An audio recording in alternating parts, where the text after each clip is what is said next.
بسم اللہ الرحمن الرحیم۔ قومیات جنوب عرب کے علاقے احقاب میں آباد تھی جو موجودہ یمن اور عمان کے درمیان واقع ہے۔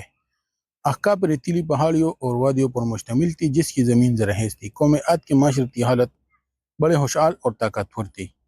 قرآن مجید میں ان کے بارے میں ذکر ہے کہ وہ بڑے بڑے عمارتیں اور قلعے بناتے تھے۔ وہ جسمانی طور پر بھی بہت طاقتور تھے۔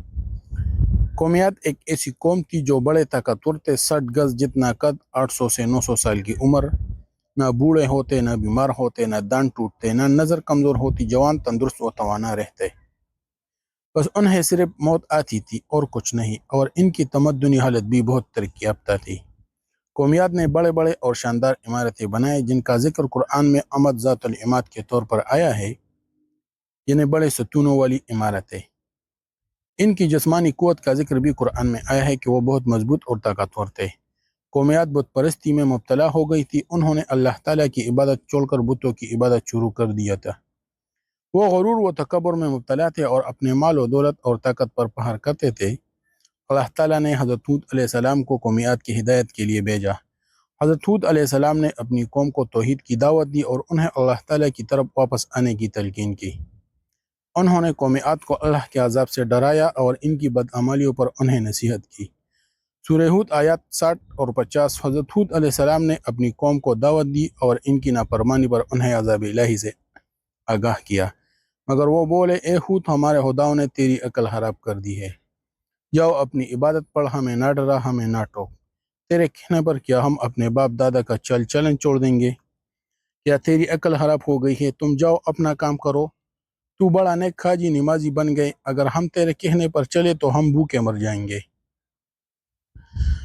انہوں نے شرک، ظلم اور گناہوں کے طوفان سے اللہ کو للکارا، تکبر اور غرور میں بدمست بولے۔ اللہ تعالیٰ قرآن میں فرماتا ہے، اب قومیات نے تو بے وجہ زمین میں سرکشی شروع کر دی اور کہنے لگے، ہم سے زوراور کون ہے؟ کیا انہیں یہ نظر نہ آیا کہ جس نے اسے پیدا کیا وہ ان سے بہت ہی زیادہ زوراور اور طاقتور ہے؟ وہ آخر تک ہماری آیتوں کا انکار ہی کرتے رہے۔ کوئی ہے ہم سے زیادہ طاقتور تو لاؤ نا، ہمیں کس سے ڈراتے ہو؟ سورۃ الاعراف آیات 65 اور 72۔ یہاں حضرت ہود علیہ السلام کی قومیات کو دعوت اور ان کی رد عمل کا ذکر ہے۔ جب قومیات نے حضرت ہود علیہ السلام کی بات نہ مانی اور اپنی نافرمانی پر قائم رہی تو اللہ تعالیٰ نے ان پر شدید عذاب نازل کیا۔ اللہ تعالیٰ نے قحط بھیجا، بھوک لگی، سارا غلہ کھا گئے، مال مویشی کھا گئے، حرام پر آ گئے، چوہے بلی کتے کھا گئے، سانپ کھا گئے، درخت گرا کر اس کے پتے کھا گئے۔ بھوک نہ مٹی، نہ بارش ہوئی، نہ قطرہ گرا، نہ غلہ اگا۔ پھر تنگ آ کر اپنا ایک وفد بیت اللہ بھیجا۔ ان کا دستور تھا جب مصیبت آتی تو اوپر والے کو پکار اٹھتے، جب دور ہو جاتی تو اپنے بتوں کو پوجنے لگتے۔ بیت اللہ وفد گیا اور کہا کہ ہمارے لیے اللہ سے دعا کرو کہ بارش برسائے۔ اللہ نے 3 بادل پیش کیے، کالا، سفید، سرخ۔ اللہ نے فرمایا ان میں سے ایک کا انتخاب کرو۔ انہوں نے آپس میں مشورہ کیا کہ سرخ میں تو ہوا ہوتی ہے، سفید خالی ہوتا ہے، کالے میں پانی ہوتا ہے۔ کالا مانگو۔ اللہ تعالیٰ نے کہا واپس پہنچو، بادل بھیجتا ہوں۔ وہ خوشی خوشی واپس آئے، سب لوگ ایک میدان میں جمع ہوئے۔ بادل آیا، وہ ناچنے لگے کہ اب بارش ہوگی، قحط مٹے گا، کھانے کو ملے گا۔ کیا پتہ تھا کہ وہ بارش نہیں، اللہ کا عذاب ہے جو تم ہود سے کہتے تھے کہ لے آ، جس سے ہم کو ڈراتا ہے۔ اس بادل میں ایسی تند و تیز ہوا تھی کہ جس نے ان کو اٹھا مارا، ان کے گھر اڑا دیے۔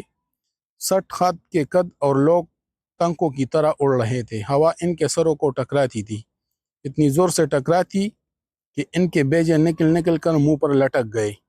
بعد لوگ بھاگ کر غار میں گھس گئے کہ یہاں تو ہوا نہیں آ سکتی، مگر میرے رب کا حکم ہو کر رہتا ہے۔ ہوا غار میں بگولے کی طرح دائل ہوتی اور ان کو باہر اٹھا کر پھینک دیتی۔ اللہ نے فرمایا، فہل تری من باقیہ، کیا کوئی باقی بچا ہے؟ اللہ تعالیٰ نے ان کو ہلاک کر کے دکھایا کہ جب تم اللہ کے، اس کے اور اس کے رسول کی نافرمانی کرو گے تو اللہ تم پر ایسی جگہ سے عذاب بھیجے گا جہاں سے گمان بھی نہ ہوگا۔ قرآن میں اس عذاب کا ذکر سرسر تیز ہوا کے طور پر آیا ہے۔ یہ ہوا کئی دنوں تک ان پر چلتی رہی۔ 8 اللہ تعالیٰ نے ان پر 7 راتیں اور 8 دنوں تک مسلسل تیز ہوا کا عذاب نازل کیا۔ سورۃ الفجر آیات 6 اور 14۔ یہاں اللہ تعالیٰ نے قومیات کی تباہی کا ذکر کرتے ہوئے کہا کہ کہ وہ کیسے اپنے گھمنڈ اور تکبر کی وجہ سے عذاب کا شکار ہوئے۔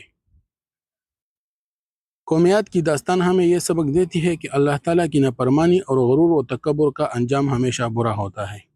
ان کی طاقت اور خوشحالی بھی انہیں اللہ کے عذاب سے نہ بچا سکی۔